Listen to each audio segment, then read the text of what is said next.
Analyst وقت کی کمی کی وجہ سے جوابات مختصر ترین رکھیے گا پلیز. مہر صاحب سے سوال کرتے ہیں. پہلا مہر صاحب پوچھا جا رہا ہے کراچی کے صحافی اسلم شاہ کی NCCIA کے ہاتھوں گرفتاری نے ایک بار پھر اس ادارے پر وہی اعتراضات تازہ کر دیے ہیں جو کہ نیب پر لگائے جاتے تھے.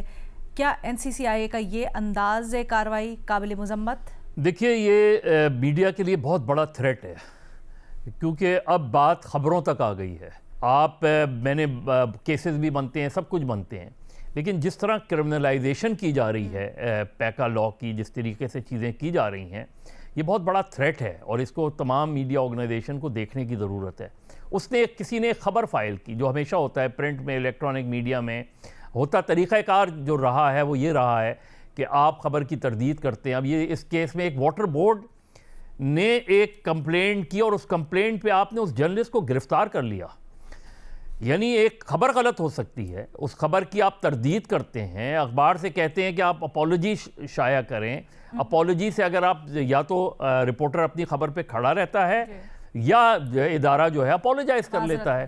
اگر اپولوجائز سے فرض کریں آپ سیٹسفائی نہیں ہیں تو آپ اسے لیگل نوٹس دیتے ہیں، ایک پروسیس ہوتا ہے کیس کا.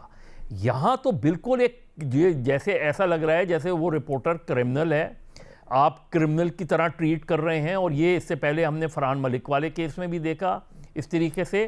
تو یہ جس طریقے سے، اور انفارمیشن منسٹر خود یہ بڑے دعوے کرتے ہیں کہ وہ پرنٹ میڈیا سے ان کا تعلق رہا ہے، تو ذرا گورنمنٹ سوچے تو کہ وہ کرنا کیا چاہ رہے ہیں. جو ایک طریقہ کار ہے، جو ایک تمام میڈیا سٹیک ہولڈر ہوتا ہے، جو یہ مس انفارمیشن اور ڈس انفارمیشن کو آ کے بیٹھ کے بات تو کریں، لیکن اس چیز کو فوری طور پہ روکا جائے. بہت اسٹرانگلی اس چیز کو ریزسٹ کرنا چاہیے میڈیا باڈیز کو، ورنہ اس ملک سے جرنلزم ختم ہو جائے گی. بہت ہی افسوسناک. بہت شکریہ مظہر عباس صاحب. بے نظیر پوچھا جا رہا ہے کہ پنجاب کے اسپتالوں میں security guards staff in general اس کو باڈی کیم لگانے کی بات ہو رہی ہے، بلکہ فیصلہ کر لیا گیا ہے. دوران ڈیوٹی موبائل فون کے استعمال پر بھی پابندی ہوگی. ان اقدامات پر آپ کی رائے؟ علینا، باڈی کیمپس کبھی بھی کامیاب نہیں ہوئے، امریکہ میں بھی نہیں ہوئے، یہاں پہ پاکستان میں بھی پولیس کے لیے انہوں نے سوچا تھا ایک زمانے میں کہ ہم کریں گے استعمال، تب بھی کامیاب نہیں ہوئے. مجھے تو یہ بہت ہی پرابلمیٹک لگتا ہے کہ ایک ہسپتال کے اندر نرس یا جو سٹاف ہے وہ باڈی کیمپس انہوں نے پہنے ہوئے ہوں، آپ کی ریکارڈنگز ہو رہی ہوں. ایک پیشنٹ ہے، اس کی پرائیویسی ہوتی ہے، اس کی کوئی ڈگنیٹی ہوتی ہے. ہمیں نہیں پتا کہ یہ جو فوٹیج ریکارڈ ہو رہی ہے یہ کہاں جائے گی، کس کے پاس ہوگی، کیسے سٹور ہوگی، کیا گارنٹی ہے کہ یہ لیک نہیں ہوگی. یہاں پہ آپ کو یاد ہے کچھ سال پہلے CCTV فوٹیج بھی جو تھی وہ ٹریفک کیمراز کی جو تھی وہ لیک ہو گئی تھی. تو یہاں پہ، اور نہ ہی ہمارا کوئی پرائیویسی کا کوئی خاص قانون ہے. تو یہ تو میں ایک عورت کے طور پہ اگر میں ہاسپٹل جا رہی ہوں اور مجھے پتا ہو کہ میری وہاں پہ ویڈیوز بن رہی ہوں گی باڈی کیم سے یا ادھر ادھر سے، میں تو بڑا انکمفرٹیبل فیل کروں. لینا ایک بڑی پرائیویٹ سی چیز ہوتی ہے.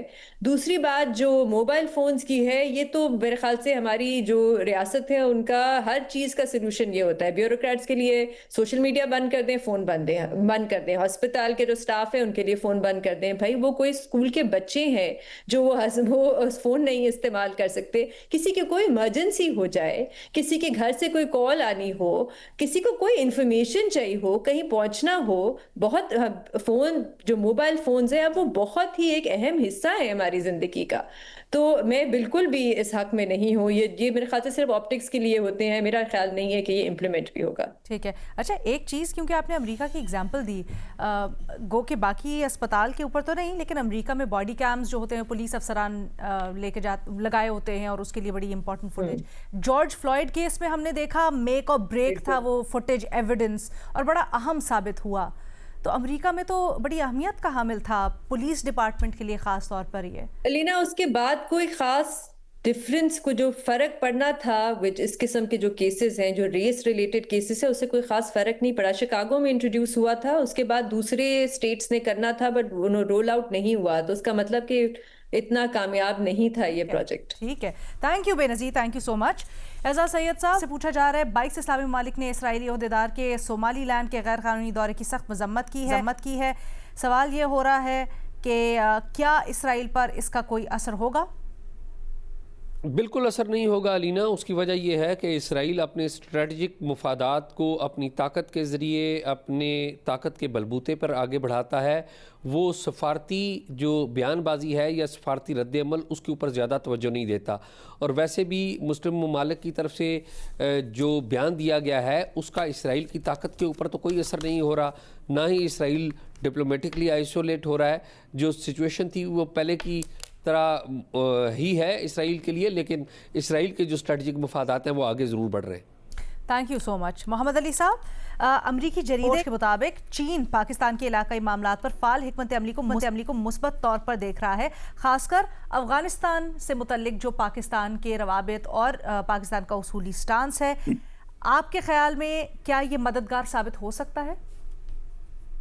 جی بالکل. دیکھیں، جو ابھی حال ہی میں پاکستان کے وزیر خارجہ نے بھی جو دورہ کیا چین کا، اور جو ہمارا اسٹریٹجک ڈائلاگ ہوا، اس میں آپ نے دیکھا چین کی جانب سے بھی جو بیان سامنے آیا، اس میں آلموسٹ آئیڈینٹیکل تشویش کا اظہار کیا گیا تھا افغانستان کے حوالے سے، کہ افغانستان کی سرزمین دہشت گردی کے لیے استعمال نہ کی جائے.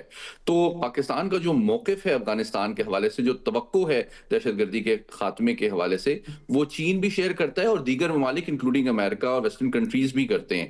تو یہ تو ہماری سفارتی کامیابی ہے، اور اس سے جو کابل انتظامیہ ہے اس کو قائل کرنے میں یقینی طور پہ زیادہ مدد مل سکتی ہے اگر پاکستان کے ساتھ ساتھ دیگر عالمی طاقتیں، اور خصوصاً جو اہم نیبرز ہیں، اس میں ایران بھی شامل ہے، اس میں چین بھی شامل ہے، سینٹرل ایشین کنٹریز بھی شامل ہیں، کیونکہ ان کو بھی تشویش ہے افغانستان سے. یہ سب مل کے جب اس پہ دباؤ ڈالیں گے تو ان کی پالیسی کو چینج ہونے میں میں سمجھتا ہوں اس کے امکان زیادہ ہیں.